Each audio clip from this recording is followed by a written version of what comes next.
আল্লাহ তাআলা আমাদের সবাইকে আল্লাহ তাআলার জন্য কুরবানি করার তৌফিক দান করুন। সবাই বলে আমিন। কুরবানি দিবেন, এখন লক্ষ্য করে কুরবানি আগে না নামাজ আগে? সবাই লক্ষ্য করে বলেন তো, কুরবানি আগে না নামাজ আগে? সবাই বলে কুরবানি আগে না নামাজ আগে? নামাজ আগে। আগে নামাজ বাদে কুরবানি। বলে কিভাবে? আচ্ছা, ঈদের দিন আমরা দুইটা কাজ করি। একটা কাজ হলো কুরবানি করি, আর একটা কাজ হলো ঈদের নামাজ পড়ি। এই দুইটা কাজ ঈদের দিন ছাড়া অন্য দিন করা হয় না। অতিরিক্ত দুইটা কাজ ঈদের দিন, একটা হলো ঈদের নামাজ পড়া, আর একটা হলো কুরবানি করা। কোনটা আগে?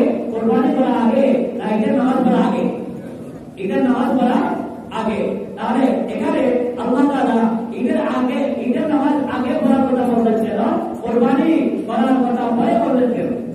আর একটা উদ্দেশ্য আছে কিনা? উদ্দেশ্য আছে। উদ্দেশ্য কি? বলে নামাজ আর কুরবানি দুইটা আল্লাহ তাআলার জন্য। দুইটা কার জন্য? আল্লাহ তাআলার জন্য। আমাদের জীবন, আমাদের মরণ সব কিছু আল্লাহ তাআলার।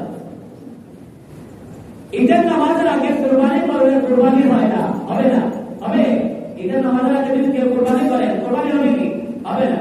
তাহলে আগে ঈদের নামাজ পড়তে হয়, তারপরে কুরবানি করতে হয়। ঈদের নামাজ পড়া ওয়াজিব, কুরবানি দেওয়াও বান্দার উপরে ওয়াজিব। তাহলে জানতে পারলাম ঈদের নামাজের আগে কুরবানি দিলে কুরবানি হবে না, শুদ্ধ হবে না। আগে নামাজ, তারপরে কুরবানি। আল্লাহ তাআলা কোরআনে বলতে পারে ওয়াসাল্লি লিরাব্বিকা ওয়ানহার। এখানে দুইটা হুকুম রয়েছে ইন্না আতাইনাল মধ্যে, সূরা একটা সূরা। ওয়াসাল্লি লিরাব্বিকা ওয়ানহার।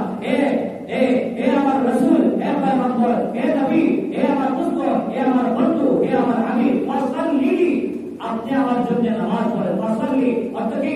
নামাজ পড়েন, আমার জন্য নামাজ পড়েন। ওয়ানহার, আমার জন্য কুরবানি করেন। আপনারা বলেন আয়াতের প্রথম শব্দ কুরবানি না আয়াতের প্রথম শব্দ নামাজ?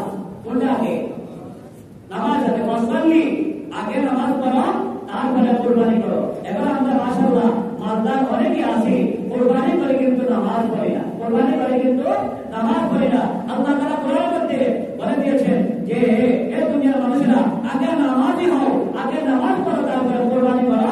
আমাদের নামাজ কবুল হবে, কুরবানি কবুল হবে। এই কুরবানির উসিলা তোমরা জাহান্নাম থেকে মুক্তি পাবে, এই কুরবানির উসিলা তোমরা জান্নাতে প্রবেশ করবে। সুবহানাল্লাহ।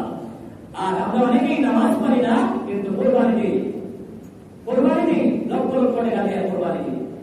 এজন্য নামাজ পড়তে হবে, কুরবানি করতে হবে। কুরবানি দেওয়া ওয়াজিব।